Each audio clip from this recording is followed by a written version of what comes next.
कैसा आप सब?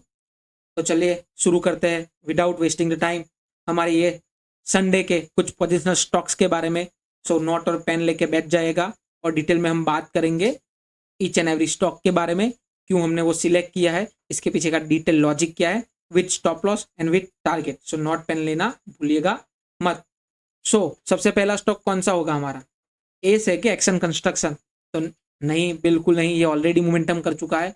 हमारा पहला स्टॉक होने वाला है इक्लेरिक्स सर्विसेज। इसको पहले चार्ट ओपन कर लेते हैं, यहाँ पे बड़ा चार्ट। हम यहाँ पे पहले डिस्कशन करेंगे वीकली के टाइम फ्रेम पे, फिर हम ब्रेक डाउन करके जाएंगे डेली के टाइम फ्रेम पे। और जो जो हमारे नए वॉचर्स है, जो हमारे नए यहाँ पे लर्नर्स है, उनको मैं बता देता हूँ पहले ही कि हम दो इंडिकेटर यहाँ पे यूज करते हैं। पहला है हमारा वॉल्यूम एंड सेकंड हम यूज करते हैं यहाँ पे RSI, और प्योर प्राइस एक्शन के बेस पे हमारा एनालिसिस करते हैं। तो मैं हूँ हिरेन, स्टार्ट करते हैं आज का वीडियो। तो सबसे पहले मैंने बात किया यहाँ पे वीकली का लगा लेते हैं टाइम फ्रेम, उसके बाद हम डेली के टाइम फ्रेम पे ब्रेक डाउन कर लेंगे। यहाँ पे RSI और वॉल्यूम ने लगा लिया है। इक्लिस में हमको क्या लग रहा है, यहाँ पे दिख रहा है कि यहाँ पे 2020 का ये लो बनाया था, उसके बाद ये slow and study double bottom बना के, बार बार मैं बताता हूँ, ये याद रखिएगा, हर वीडियो में आपको डबल बॉटम लोअर एंड से आपको दिख ही जाता है, और ये 80 to 90% काम करता है। जब मार्केट रिवर्सल देता है तब W या M पैटर्न बनाकर ही रिवर्सल देता है, ये हमेशा याद रखिएगा। उसका मैं आई बटन में वीडियो डाल दूंगा, सेपरेट बनाया हुआ है, अब वो जाके पहले चेकआउट कर सकते हो अगर आपको डबल बॉटम डबल टॉप के बारे में मालूम नहीं है। तो यहाँ पे इसने क्या किया, यहाँ पे स्लो एंड स्टडी ये ऊपर गया, इसने ब्रेकआउट दिया जहाँ से ये ब्रेक डाउन होना यानी कि डाउन साइड मोमेंटम स्टार्ट की थी, फिर स्लो एंड स्टडी ये ऊपर जा रहा था। ऊपर जाने के बाद इसने एक रेंज बनाई पहले अपनी छोटी सी, ये रेंज कौन सी थी, 1250 से लेकर 1600 के आसपास की रेंज बनाई।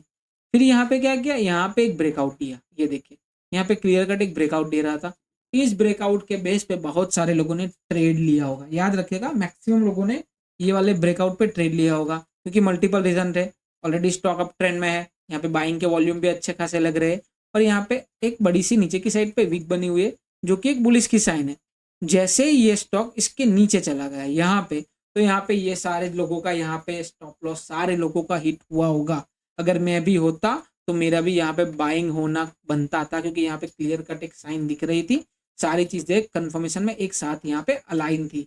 लेकिन stop loss it's a part of the game, stop loss आपको लेना चाहिए, लेकिन स्टॉप लॉस एग्जीक्यूट करना सबसे बहुत बड़ी बात है। आपने ठान तो लिया कि मेरा स्टॉप लॉस है, लेकिन आप निकाल नहीं पाते, ये सबसे बड़ी दिक्कत है मार्केट में। याद रखिए 80% यहाँ पे साइकोलॉजी का यहाँ पे खेल है, और 20% ही सिर्फ टेक्निकल रिस्क मैनेजमेंट वो सब है।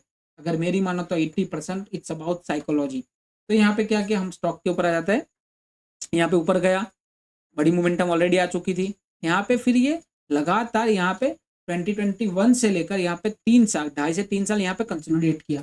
तो इंपॉर्टेंट रेंज कौन सी थी इसके लिए, ये वाला जो जोन था इसके लिए रेजिस्टेंस का काम कर रहा था, और ये वाला जोन था ये इसके लिए 1250 का स्ट्रॉन्ग डिमांड जोन था। वो डिमांड जोन क्यों कहा जाता है, क्योंकि इसी लेवल के आसपास यहाँ पे बायर्स एक्टिवेट हो जाते हैं, मतलब कि बायर्स ये प्राइस को डिफेंड करने के लिए रेडी है। बायर्स को लगता है कि ये प्राइस बहुत अच्छी है बाय करने के लिए, इसके नीचे प्राइस नहीं जा सकता। और सेलर्स के लिए ये 1500 का लेवल एक साइकोलॉजी लेवल भी था, तो उनके लिए ये वाला रेजिस्टेंस जोन था, ये वाला सप्लाई जोन था कि यहाँ से सेलिंग आ सकती है, इसके ऊपर ये इसकी प्राइस नहीं होनी चाहिए। तो यहाँ पे क्या हुआ, ये एक रेंज बनाई, ठीक है, इसके ऊपर क्लियर कट ब्रेकआउट दिया विथ गुड वॉल्यूम, और अभी रिटेस्ट भी यहाँ पे हो चुका है, और यहाँ पे वापस ऊपर की साइड मोमेंटम ऑलरेडी बन चुका है। तो ऑलमोस्ट सारे यहाँ हमारे अलाइन हो चुके हैं। RSI ऑलरेडी यहाँ पे डाउन साइड पे था, जो ऊपर की साइड अभी निकलने की ट्राई कर रहा है, और 66 के आसपास यहाँ पे चल रहा है। अभी ये कहाँ पे है, ये अराउंड 2000 के आसपास, जहाँ ये पहले अपना ऑल टाइम हाई बनाया था उसी के आसपास जाके रिजेक्शन दे रहा है। हम डेली के टाइम फ्रेम पे चेक करेंगे, और यहाँ पे एक ऑलरेडी ब्रेकआउट दे चुका है, तो यहाँ पे एक हाई बनाने की प्रोबेबिलिटी है, ऊपर जाने की स्ट्रॉन्ग प्रोबेबिलिटी नजर आ रही है, क्योंकि इसके फंडामेंटल भी काफी अच्छे है। तो डेली के टाइम फ्रेम पे आ जाते हैं। यहाँ पे डेली के टाइम फ्रेम पे क्या दिख रहा है हमको, ये एक जोन की मैंने बात की थी, ये एक जोन में घूम रहा था, जोन को ब्रेकआउट दिया, ब्रेकआउट विद गुड वॉल्यूम, और यहाँ पे जो कंसोलिडेशन हो रहा था वहां पे बाइंग का वॉल्यूम आप चेक करिए, बाइंग का वॉल्यूम बार बार डिमांड जोन के पास बहुत बड़ा आ रहा था, और सेलिंग के पास यहाँ पे सप्लाई तो आ रहा था, लेकिन सप्लाई का वॉल्यूम आपको ना के बराबर यहाँ पे दिख रहा था। तो ये बाइंग की अपॉर्चुनिटी आपको क्लियरली यहाँ पे नजर आ रही थी। यहाँ पे एक आपको डबल बॉटम दिखा होगा। हमेशा याद रखें, जब भी सपोर्ट लेवल पे डबल बॉटम दिखता है तो वो बाइंग की अपॉर्चुनिटी आपके लिए होती है। यहाँ पे आप बाइंग की अपॉर्चुनिटी ढूंढ सकते हो विथ स्मॉल स्टॉप लॉस, और उस टाइम पे आपका रिस्क टू रिवॉर्ड रेशियो भी काफ़ी बेहतर आपको मिलता है। तो यहाँ पे ब्रेकआउट हुआ, एक बार रिटेस्ट हुआ, फिर से ऊपर गया, वापस ट्राई कर रहा था, लेकिन अभी जो ब्रेकआउट हो चुका है, याद रखिए जब भी कोई रेजिस्टेंस जोन ब्रेकआउट होने के बाद नीचे आता है तो उसके लिए ये सपोर्ट का काम करता है। तो उसी तरीके से ये सपोर्ट का काम कर रहा था। अभी इस जोन के आसपास ये एक और जोन बना चुका है। तो ये हम आप देखिए, एक जोन बनाया, उसको ब्रेकआउट दिया, अभी ये नीचे आने की ट्राई कर रहा है लेकिन नीचे नहीं आ रहा, ऊपर की साइड पे वापस एक जोन क्रिएट कर रहा है। मतलब क्या है इसका?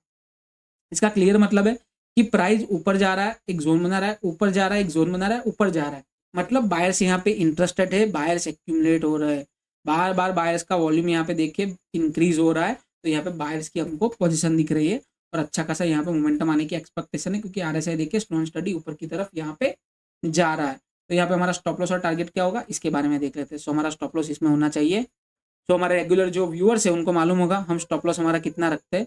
हम हमारा स्टॉप लॉस 5 से 7% रखते हैं, उसके ऊपर हम हमारा स्टॉप लॉस जाने नहीं देते। तो यहाँ पे हमारा स्टॉप लॉस होना चाहिए इसके नीचे 6.7% का इसके अंदर स्टॉप लॉस होगा। थोड़ा बड़ा स्टॉप लॉस है लेकिन हमारे रेंज के अंदर है। इसके अंदर आपको टारगेट भी देखने के लिए बहुत बड़े यहाँ पे मिल जाएंगे, क्योंकि मैक्सिमम सारे स्टॉक्स अपने ऑल टाइम हाई के ऊपर चल रहे हैं।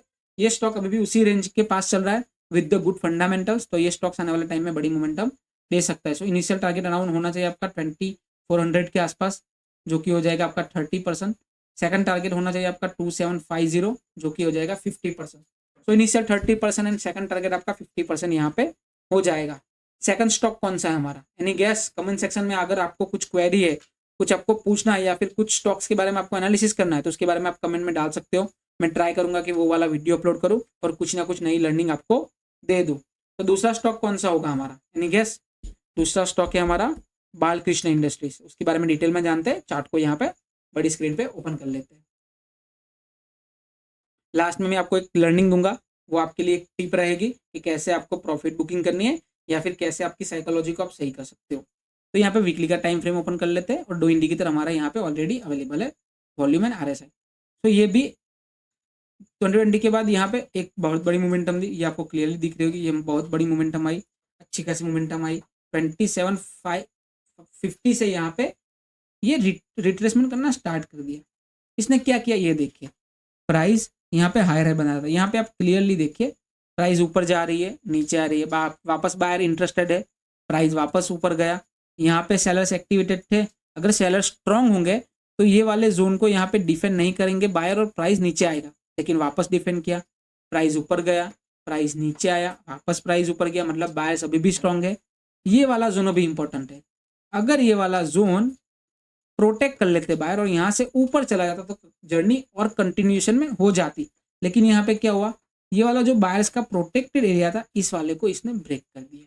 जैसे ही यहाँ से ब्रेक डाउन दे दिया, यहाँ पे कंफर्मेशन था कि यहाँ से सेलिंग आ सकती है, ठीक वैसे हुआ। यहाँ से सेलिंग आई, वापस ऊपर ट्राई किया, लेकिन जब इसने ब्रेक डाउन दे दिया तो पहले ये सपोर्ट का काम कर रहा था, लेकिन ब्रेक डाउन देने के बाद ये अब रेजिस्टेंस का काम करेगा। ठीक वैसा ही हुआ, यहाँ पे रेजिस्टेंस का ये काम किया और यहाँ पे फिर डाउन साइड मोमेंटम दे दी ब्रेक डाउन देने के साथ ही।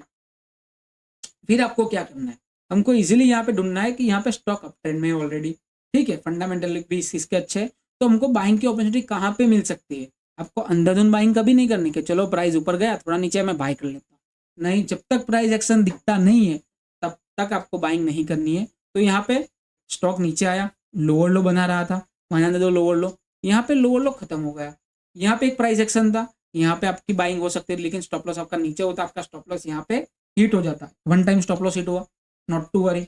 और आगे जाते हैं हम लोग, प्राइस यहाँ पे यहाँ तक गया, आपके लिए ये वाला डिमांड जोन ऑलरेडी क्रिएट हो गया था, यहाँ से प्राइस रिवर्सल ले रहा है, वापस प्राइस इसके आसपास आया, वापस प्राइस ने अप मूव किया। आपकी एंट्री अब कहाँ होनी चाहिए थी, आपकी एंट्री जहां से रिजेक्शन हो रहा था बार बार, ये वाले लेवल के आसपास से 2250 के आसपास से, तो आपका कंफर्मेशन क्या था कि जब भी प्राइस इसके ऊपर निकलेगी मैं यहाँ पे बाई करूंगा। और आपके लिए सपोर्ट कौन सा बन चुका था, अराउंड 1750 का लेवल यहाँ पे सपोर्ट बन चुका था। तो बार बार उसी लेवल के आसपास से प्राइस ऊपर जा रही थी और यहाँ पे एक ऊपर की साइड पे एक ट्रेंड लाइन बन रही थी। जब भी कोई ट्रेंड लाइन ऊपर की साइड बनती है, मतलब लोअर हाई बनाती है, इसका मतलब क्या है कि प्राइस 100 रुपये है, फिर भी बायर इंटरेस्टेड है, फिर बायर 120 रुपये पे लेने के लिए इंटरेस्टेड है, मतलब प्राइस, बायर्स को प्राइस हाई है फिर भी वो इंटरेस्टेड है, इसका मतलब ये है कि उस स्टॉक के अंदर कुछ है, फंडामेंटल काफी स्ट्रोंग है, ऑर्डर बुक ज्यादा है उसकी, तभी लोग इंटरेस्टेड है इतना बाय करने के लिए। तो ठीक वैसा ही यहाँ पे था, एक बार आया डिमांड जोन क्रिएट हुआ, वापस डिमांड जोन से ऊपर गया, इस ट्रेंड लाइन को ये फॉलो कर रहा था।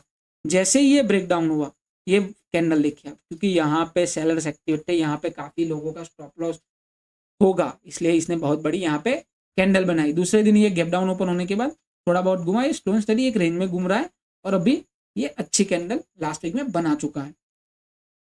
तो ये ऑलरेडी 3 साल से लगातार कंसोलिडेट कर रहा है। अभी ये ऊपर की साइड एक ट्रेंड लाइन बना चुका है, अपना जो रेजिस्टेंस था जहाँ पे सेलिंग आ रही थी उसको ऑलरेडी ब्रेक कर चुका है। अभी इसके लिए इंपॉर्टेंट जोन है 2750, जो मेरे को लगता नहीं कि यहाँ पे कुछ इशू करेगा, यहाँ से क्लियर कट एक बहुत बड़ी मोमेंटम ऊपर साइड देने के लिए रेडी है। अभी हम डेली टाइम फ्रेम पे आ जाते हैं। डेली टाइम फ्रेम पे हमको क्या दिख रहा है, डेली टाइम फ्रेम पे अगर आप RSI देखोगे तो वो 68 के आसपास ऑलरेडी चल रहा है। यहाँ पे वॉल्यूम स्लो एंड स्टडी यहाँ पे थोड़ा बहुत बिल्डअप होते हुए नजर आ रहा होगा आपको लास्ट के 2 दिन से। तो ये वाला जोन अभी इसके लिए आपके लिए सपोर्ट का काम करेगा, जहां से डिमांड आना स्टार्ट हुई थी। तो यहाँ पे ऑलमोस्ट ये 2 से 2.5 मंथ यहाँ पे बिता चुका है, उसके बाद ऊपर निकला है। जैसे ये 2550 के ऊपर निकलेगा, ऊपर की साइड आपको बहुत बड़ी मोमेंटम देखने के लिए यहाँ पे क्लियरली मिल सकती है। इसके अंदर आपका स्टॉप लॉस क्या होना चाहिए, आपका टारगेट ऑन क्या होना चाहिए, और हम लास्ट में बात करेंगे साइकोलॉजी के बारे में। तो यहाँ पे हमारा स्टॉप लॉस होना चाहिए इसके नीचे हम अपना स्टॉप लॉस डालेंगे। 6% का हमारा स्टॉप लॉस होना चाहिए इसके अंदर, 6% से ज़्यादा का इसमें आप स्टॉप लॉस मत डालिएगा। टारगेट क्या होना चाहिए हमारा, टारगेट हमारा जनरली 25 to 30% रहता ही रहता है। तो इसके अंदर हमारा इनिशियल टारगेट हो जाएगा 3450 हम डाल देते हैं, कितना होता है। तो यहाँ पर हमारा टारगेट हो जाएगा 35%। सेकंड टारगेट हमारा होना चाहिए 3800, जो कि हो जाता है अराउंड 50% के आसपास। तो 35% एंड 50% का यहाँ पे हमारा टारगेट हो जाएगा बालकृष्णा इंडस्ट्रीज में भी। साइकोलॉजी के ऊपर बात करते हैं, जो जैसा कि मैंने आपको वादा किया था। साइकोलॉजी क्या होती है वो समझिए कि 80% मार्केट में साइकोलॉजी काम करती है। अगर आपने डिसाइड किया कि कोई स्टॉक में 100 रुपीज के ऊपर जाएगा तभी बाय करूंगा, तो आपको तभी बाय करना है। हमेशा याद रखिए, आप क्या सोचोगे, नहीं प्राइस 80 पे मिल रही है, 100 पे तो मेरी प्राइस ज़्यादा जाएगी, तो मेरे को अभी बाय कर लेता तो मेरे को सस्ते में पड़ेगा। ऐसा नहीं है, जब तक आपको टेक्निकल इंडिकेशन नहीं मिलता तब तक आपको बाय नहीं करना। और अगर आपने सिस्टम में स्टॉप लॉस डाला है, आपने सोचा है कि नहीं ये सपोर्ट लेवल है, अगर ये ब्रेकडाउन हुआ तो मैं निकाल दूंगा, तो आपको निकालना है किसी भी हाल में। अगर आप फंडामेंटल के बेस पे ट्रेड कर रहे हो तो कोई दिक्कत नहीं है, because you know the fundamentals, ये भी फंडामेंटल अच्छे हैं, प्राइस को ऊपर जाना ही। लेकिन अगर आप सिर्फ टेक्निकल के बेस पे ट्रेड कर रहे हो तो आपको टेक्निकल पे भरोसा करना होगा, आपको आपका स्टॉप लॉस निकालना होगा, और आपको प्रॉफिट भी बुक जब जब पैटर्न टेक्निकल दिखता है आपको प्रॉफिट बुक करना होगा। तो अगर वीडियो पसंद आया हो तो वीडियो को लाइक करना, चैनल को सब्सक्राइब करना मत भूलना, और लोगों के साथ जितना हो सके उतना शेयर करना, ताकि और लोगों के पास भी यहाँ पे लर्निंग मिल सके। और अगर आपने ट्विटर पे मुझे फॉलो नहीं किया है तो वो वहाँ पे जाके भी आप फॉलो कर सकते हो, डिस्क्रिप्शन बॉक्स में मेरा आपको प्रोफाइल का नेम मिल जाएगा। तो thank you so much for watching the video, मिलते हैं ऐसे ही लर्निंग वीडियो के साथ। Thank you so much.